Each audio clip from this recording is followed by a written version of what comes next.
headed back to that Swananoa Tunnel. That's my home, baby. Welcome to the Rural Heritage Museum and the current exhibition, How the West Was Won, Trains and the Transformation of Western North Carolina. We're standing in front of the Swananoa Tunnel. The tunnel was completed in 1879, and a year later, the first train chugged into Asheville. And at that time, the world changed in Western North Carolina. The railroad brought in timber barons, brought in mining executives, it brought in tourists to the region. Interstate 40 passes over the top of the Swananoa Tunnel today. People go by here with no idea of the importance of this railroad, this tunnel, in the development of Western North Carolina. When they completed this tunnel on March 11th in 1879, the following message was sent to Governor Zebulon Baird Vance in Raleigh. Daylight entered Buncombe County today through the Swananoa Tunnel. Grade and centers met exactly. Now, when you think about the fact that they had dug this tunnel from the east and the west simultaneously and met in the middle exactly, it was a feat unheard of in its day. And it was done with the crudest of construction techniques, with the use of convict laborers, and there was a great celebration when this tunnel was completed. But within hours after it was completed, this tunnel collapsed and 23 convict laborers died in the process.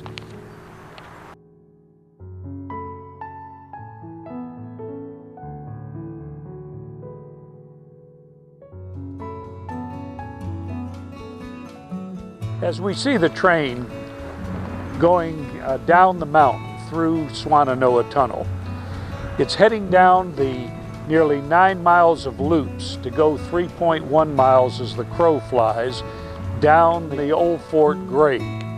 The Old Fort loops have been made famous by the novel by John Ely called The Road, and he in that novel accurately describes the 1,500 people who worked on the construction of these loops and the difficulties they experienced.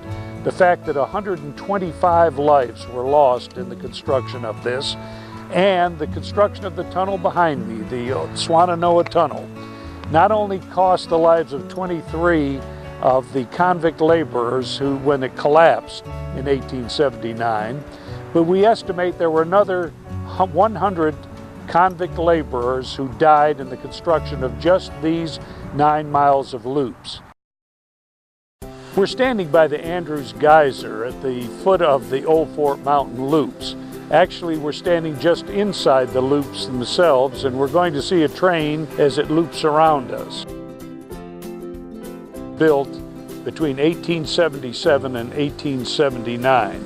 It was a major engineering feat for its day, and there, just across the tracks on the inside the loop here is the Round Knob Hotel, one of the first hotels to try to capture the tourist business coming to the mountains.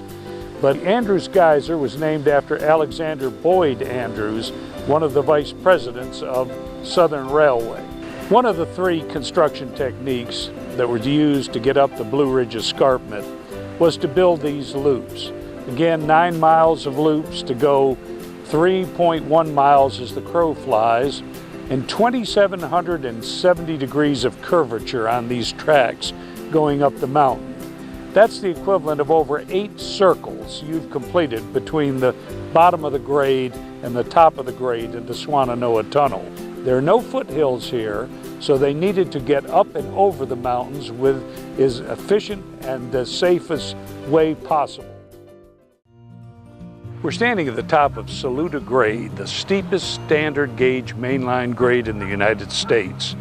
It ran from 1878 continuously through December of 2001. The plan had been to build 13 miles of loops up the mountains between Asheville and Spartanburg, but they ran short of money, and so they came straight up and over. There were basically 3 techniques used coming into the mountains. This was one. The first crest of these mountains was on Saluda Grade in 1878. The second time that these mountains were crested was following the second techniques, the loops used on Old Fort Mountain. And the third technique, building railroads into these mountains, was to follow the rivers along the French Broad line, where they would carve a shelf along the river and simply lay the tracks along those lines.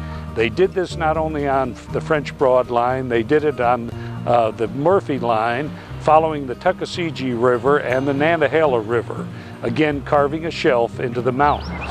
Along with loops and along with the straight up and over approach to coming into the mountains as they did on Saluda Grade, we have the easiest way through the mountains was to simply carve a shelf along the river. We're standing in Marshall right alongside the river where they simply carved tracks alongside the French Broad River, laid them in, and every time that the river makes a turn, these tracks make a turn. The result is a fairly slow train ride, and hence the name, as you'll discover in the exhibit. There was a passenger train called the Carolina Special, which local people called the Carolina Creeper. 25 miles an hour was the maximum speed limit on this line. Once the railroad arrived in Asheville, it began promotion almost immediately of tourism to the mountains of western North Carolina. They used Christian Reed's book, The Land of the Sky, a novel, and appropriated the title to promote tourism in the region. And so even today, western North Carolina is referred to by what Southern Railway called the Land of the Sky.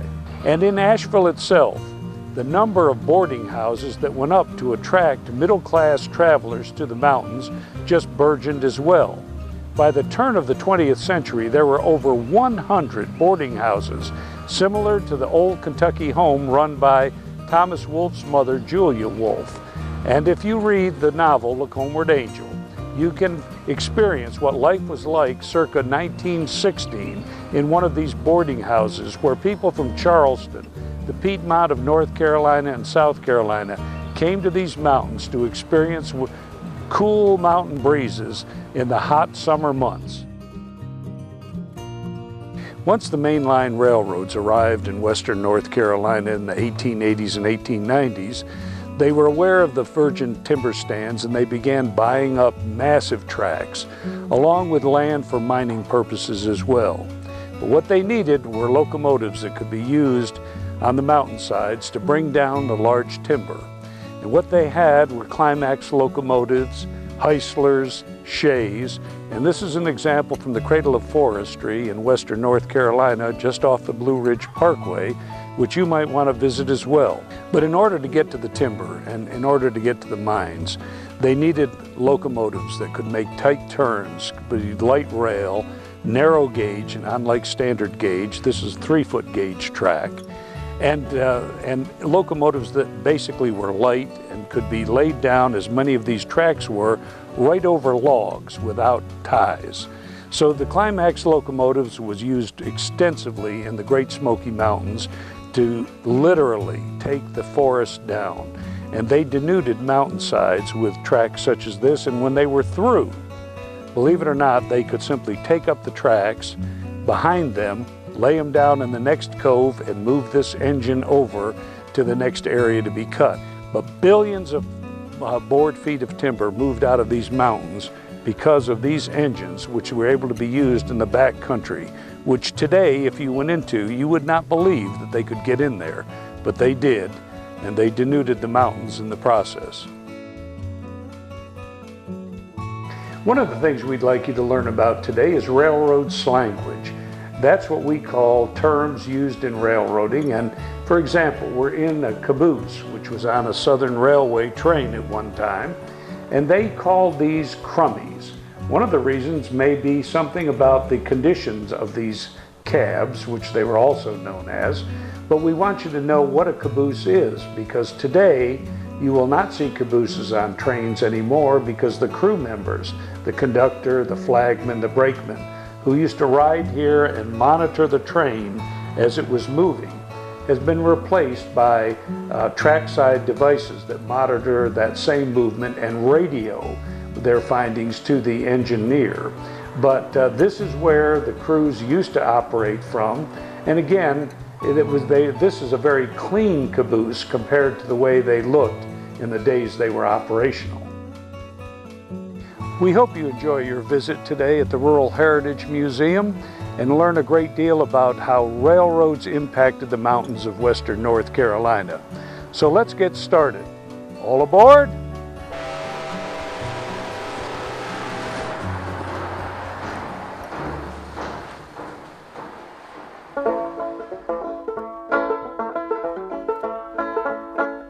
I'm going back to that Swannanoa Tunnel. That's my home, baby. That's my home. Asheville Junction, Swannanoa Tunnel, all caved in, baby, all caved in.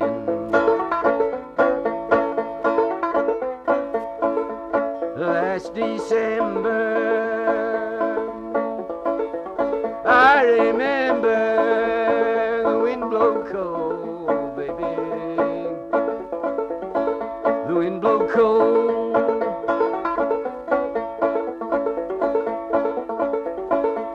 When you hear my watchdog howling, somebody round, baby, somebody round.